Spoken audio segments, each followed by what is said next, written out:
Hi, I'm Vanessa with The Whole Gamer. I'm a licensed massage therapist in the state of California. Today we're going to be learning how to cup on the larger areas of the body. In part one, we learned how to static cup and dynamic cup, and our main focus was the forearms and the hands, which of course are very important areas, but I'm going to show you that this set can be used for so much more.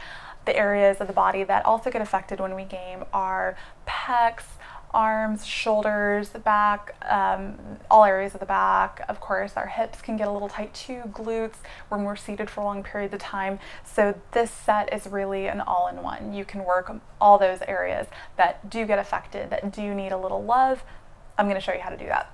So we learned how to dynamic cup, which is what I really love to do when we're working broader areas of the body. And that doesn't mean you can't static cup also. You can easily static cup while dynamic cupping. So when the skin is oiled, super easy. You're gliding, you're doing your dynamic movements. If you feel an area that's a bit tight, all you gotta do is park it right on.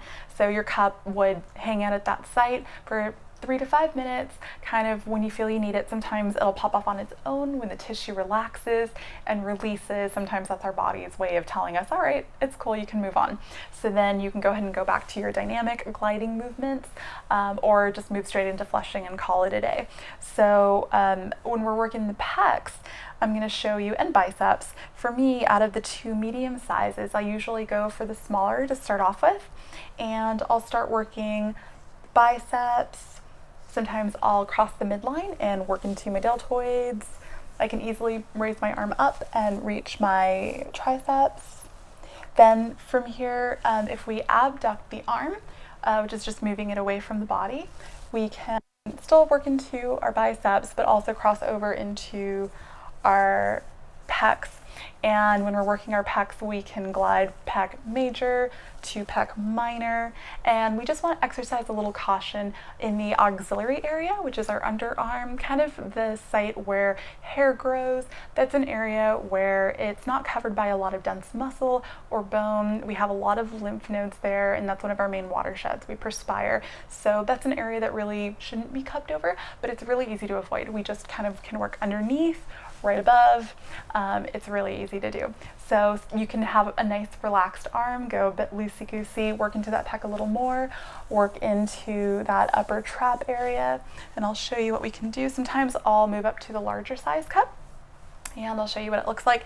So I would just use the opposite arm to cross over and work up into that base of the skull, kind of those posterior neck muscles, the neck muscles of the back of the neck, and just exercising a little caution not to cross over too forward into the anterior neck muscles.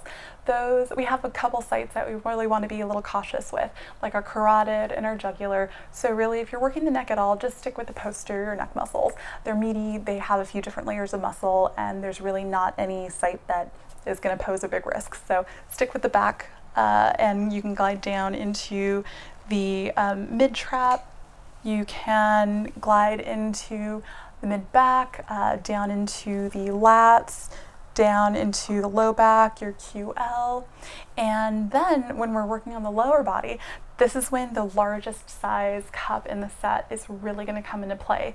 This is excellent for working those really broad, dense muscles of the body, like your glutes, which are the broadest muscles in your body. And when we're seated for long periods of time, your glutes can really use a little help and increase your circulation, and cupping is great for that. So what you'll do on oiled skin, I'll show you really easy. This covers a really large portion of the body. So you can work into your glutes nice and easy. You can work into your IT bands.